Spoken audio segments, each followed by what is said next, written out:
السلام علیکم ورحمۃ اللہ وبرکاتہ۔ عشرہ ذی الحجہ کا مبارک وقت چل رہا ہے اور 1 ذی الحجہ سے لے کے 9 ذی الحجہ تک روزے رکھنے کی بڑی فضیلت ہے۔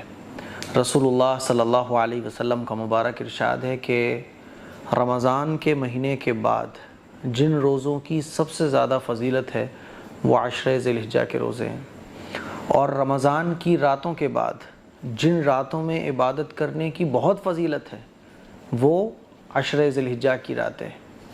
آپ ایسے سمجھو کہ عشرہ ذی الحجہ کی ایک رات میں عبادت کرنے کا جو ثواب ہے وہ شب قدر کے برابر ہے، اور ایک روزے رکھنے کا ثواب پورے سال نفلی روزے رکھنے کے برابر ہے۔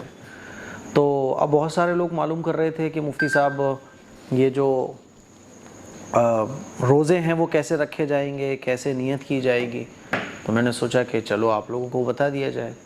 دیکھیے، کوشش یہ کرنا چاہیے کہ 1 تاریخ سے لے کے 9 تاریخ تک آپ اگر لگاتار کنٹینیوسلی روزے رکھ سکتے ہیں تو بھائی بہت اچھا، کیونکہ ظاہر سی بات ہے جو جتنے عبادت کرے گا اتنا زیادہ ثواب پائے گا۔ تو اگر اللہ نے آپ کو شوق دیا ہے، ہمت دی ہے، طاقت دی ہے، تو 1 ذی الحجہ سے لے کے 9 ذی الحجہ تک آپ لگاتار روزے رکھو۔ اور صحابہ اکرام کا یہی معمول تھا، ہے نا۔ بعض صحابہ جن کو سہولتیں بھی حاصل تھیں، طاقت بھی تھی، ہمت بھی تھی، تو وہ لگاتار روزے رکھتے تھے 9۔ بعض صحابہ اکرام جو محنت مشقت اور گرمی میں کام زیادہ کرتے تھے، ہے نا، اور ان کے اندر اتنی طاقت نہیں تھی کہ وہ گرمی کی شدت کو برداشت کر سکے، تو بعض صحابہ اکرام چھوڑ کے رکھ لیا کرتے تھے۔ تو یہ آپ کی چوائس ہے، کیونکہ یہ نفلی روزے ہیں، اور نفلی روزوں میں چوائس ہوتی ہے۔ جیسے نفل نماز کوئی 2 رکعت پڑھنا چاہے تو بھی ٹھیک ہے، کوئی 10 پڑھنا چاہے تو بھی ٹھیک ہے، کیونکہ نفلی عبادت میں شریعت نے کوئی باؤنڈیشن نہیں لگائی ہے کہ نہیں آپ کو اتنی ہی کرنی ہے، بلکہ نفلی عبادتیں آپ کی چوائس پر چھوڑی گئی ہیں کہ جتنا آپ کا دل چاہے اتنا کر لو۔ تو 1 ذی الحجہ سے 9 ذی الحجہ تک 9 روزے رکھے بھائی، تو بہت ظاہر سی بات ہے اس کو ثواب زیادہ ملے گا۔ اور اگر کوئی 1 ذی الحجہ سے لے کے 9 ذی الحجہ تک روزے نہیں رکھ پا رہے، 2 رکھ لیں، 3 رکھ لیں، 4 رکھ لیں، چھوڑ کے رکھ لیں تو بھی ٹھیک ہے۔ لیکن کوئی اگر اتنا بھی نہیں کر پا رہا ہے تو عرفے کے دن کا روزہ، جس کو 9 ذی الحجہ کہا جاتا ہے، کم سے کم 9 ذی الحجہ کا روزہ تو ضروری رکھنے کی کوشش کریں، کیونکہ 9 ذی الحجہ کا روزہ رکھنا یہ باقی دنوں کے مقابلے ثواب میں اور بڑا ہوا ہے نا۔ 9 ذی الحجہ یعنی عرفے کا دن، یہ اللہ تعالیٰ کی بخشش اور مغفرت حاصل کرنے کا دن ہے، اسی لیے اس دن روزہ رکھنے کا خاص اہتمام کیا جائے۔ اب یہ روزے نفلی ہیں تو کیسے رکھے جائیں گے؟ تو آپ دیکھیے، رات کو ہی یا تو آپ نیت کر کے سو جائیں۔ آپ کی رات کو ہی یہ نیت ہونا چاہیے کہ میں صبح سحری میں میری آنکھ کھلے یا نہ کھلے میں روزہ رکھوں گا۔ تو اگر آپ نے یہ نیت کر لی اور رات کو ہی آپ نیت کر کے سو گئے، تو جب آپ صبح اٹھیں گے، مان لیجئے صبح آپ کی فجر کی نماز میں آنکھ کھلی، یا بائی چانس مان لیجئے آپ کی فجر کی نماز نکل گئی، تو آپ رات کو ہی نیت کر کے سوئے ہیں تو صبح آپ کا روزہ ہو جائے گا۔ نفل روزے میں یہ ضروری ہوتا ہے کہ آپ رات کو ہی نیت کریں، ٹھیک ہے؟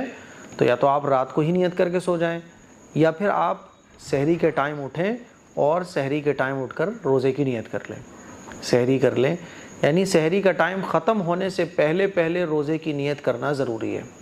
رمضان کے روزوں میں اور نفلی روزوں میں تھوڑا سا فرق ہے۔ رمضان کے روزوں میں کیا ہوتا ہے کہ اگر آپ رات کو بھی نیت کر کے نہیں سوئے، صبح آپ اٹھے تو آپ زوال کا ٹائم شروع ہونے سے پہلے یعنی تقریباً 12 بجے سے پہلے نیت کر سکتے ہو، ہے نا۔ لیکن نفلی روزوں میں یہ نہیں ہے، نفلی روزوں میں آپ کو پہلے سے ہی نیت کرنی پڑے گی۔ تو رات کو نیت کر کے سو جاؤ، یا پھر صبح سحری میں جب اٹھو آپ تب نیت کر لو، ہے نا۔ ایسے نہیں مانا جائے گا آپ کا روزہ کہ مان لیجیے آپ رات کو سو گئے، رات کو آپ کی کوئی نیت نہیں تھی، صبح آپ اٹھے 9-10 بجے، آپ نے سوچا کہ یار 10 تو بج ہی رہے ہیں، اے سی چل رہے ہیں، چلو بھائی پڑے اور سو جاتے ہیں اور روزے کی نیت اب کر لیتے ہیں، اور آج تو سنڈے بھی ہے، آپ وہیں 10 بجے اور سوتے چلے گئے، 3 بجے آپ اٹھے، آپ نے سوچا بھائی میرا تو روزہ ہو گیا، تو یہ روزہ آپ کا مانا نہیں جائے گا، کیونکہ نفلی روزے میں سحری کا ٹائم ختم ہونے سے پہلے نیت کرنا ضروری ہے، ٹھیک ہے۔ تو اس طرح سے آپ روزے کی نیت کیجئے۔ اچھا، اب ایک سوال یہ بھی پوچھا جاتا ہے کہ کسی کے اگر قضا روزے ہیں تو وہ قضا روزے پہلے رکھیں یا نفل روزے رکھ سکتے ہیں؟ تو دیکھیے، بہتر یہ ہے کہ قضا روزے آپ پہلے رکھیں، کیونکہ قضا جو روزے ہیں وہ آپ کے اوپر فرض ہیں، کیونکہ فرض روزے جو آپ کے چھوٹ گئے تھے وہی تو قضا ہوئے نا۔ تو فرض روزے، یہ ظاہر سی بات ہے، فرض عبادت آخرت میں سوال ہوگا، اللہ پوچھے گا کہ یہ کیوں چھوڑی۔ فرض کے بغیر نفلی عبادت کی کوئی اہمیت نہیں ہے نا. جیسے ہوتا ہے نا رائٹنگ کے نمبر الگ ہوتے ہیں اور آپ نے کس انداز میں کویسچن کا آنسر دیا اس کے نمبر الگ ہوتے ہیں. تو وہ نمبر آپ کو جو ایکسٹرا نمبرز ہوتے ہیں وہ کم ملتے ہیں جب آپ کویسچنز کے آنسر جو ہے وہ ایک دم اچھے طریقے سے کمپلیٹ دیں. اب مان لیجئے نمبر آپ نے پاس آنے کے قابل بھی نہیں حاصل کیے تو آپ کو جو ایکسٹرا نمبرز ہیں وہ کیسے ملیں گے؟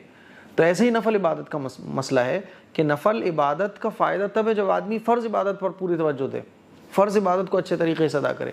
تو فرض عبادت مان لیجیے آپ کی چھوٹی ہوئی ہے، قضا روزے ہیں آپ کے اوپر آلریڈی، تو پھر آپ قضا روزے پہلے رکھیں، نفل روزوں کو اوائڈ کریں. ٹھیک ہے، کیونکہ خدا نخواستہ بھی موت آ گئی تو ہمارے اوپر قضا روزے تو نہیں ہونا چاہیے نا. تو مجھے امید ہے کہ یہ کچھ ضروری باتیں ہیں نفل روزوں کے متعلق آپ کو اچھے طریقے سے سمجھ آ گئی ہوں گی. اس کو شیئر کریں، دوسروں تک پہنچائیں. السلام علیکم ورحمۃ اللہ وبرکاتہ.